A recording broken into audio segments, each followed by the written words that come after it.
Every worksheet contains thousands of cells where different columns and rows intersect. You'll need to know how to work with these cells in order to enter and edit data. Every cell has its own name based on its location, sometimes called a cell address. In this example, the cell I've selected is where column D and row 6 intersect, making the cell address D6. The address also appears in the name box above the worksheet. To select a cell, just click it. You can even use the arrow keys on your keyboard to navigate between cells instead of clicking with your mouse. To select more than one cell at a time, known as a cell range, click and drag, and the entire range will be highlighted. You can enter lots of things into a cell. For example, all of mine contain text. But they can contain advanced properties too, like formulas, functions, and formatting elements. For now, I'd just like to show you the basics. We'll start with inserting content into a cell. This person has confirmed that she completed part 2 of the training, so I'm going to select cell F9, then type an X. It appears in the cell and in the formula bar, where you can also enter or edit the contents of your cell. In fact, I'm going to take this opportunity to change the X to a capital X, so it's consistent with the rest of the list. Now for the next person, Walter. Although it looks like I've made a mistake. He's on the list twice, both here and here. I'm just going to clear the contents of the extra row by selecting the cells, then clicking the Clear command on the ribbon, and choosing Clear Contents.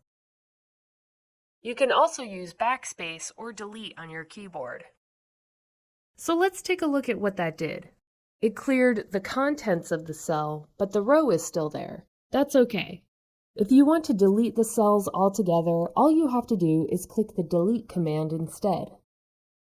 That actually removes the cells from the worksheet, causing the cells underneath to shift up and fill in the gap.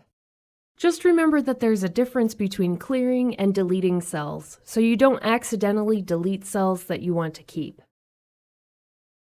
Now I'd like to show you a way to save time by copying and pasting content. For example, I need to mark the rest of the people who completed part 2 of the training. Start by clicking the cell you want, then click Copy on the ribbon. You'll see a dashed box that appears around the copied cell. Next, select the cells where you want the content to go, then click Paste. To access more paste options, open the drop-down menu here. These commands will come in handy if you're copying and pasting cells that contain formulas or advanced formatting. You can also get to these commands by right-clicking in the worksheet. For example, to cut and paste, select your cells, then right-click, and choose Cut. The original content will disappear as soon as you paste it in a new location. There's also a drag and drop technique for moving cells from one place to another. To drag and drop, start by selecting your cells, then place your cursor on an outside edge. As you can see, it turns into a symbol with 4 arrows and a pointer. Now click, hold, and drag the cells wherever you want them to go, and release your mouse. And the cells have moved to their new location. To mark the rest of the people who've completed part 3, I'm going to use one of my favorite techniques, filling in cells with the fill handle. You can fill vertically or horizontally by selecting the cell you want to use, then clicking and dragging the square in the bottom right corner. The fill handle can also be used to continue a series. For example, numbers, dates, and other information that's listed in sequential order. See what happens when I use the technique on my header row? It continues the series up to part 6.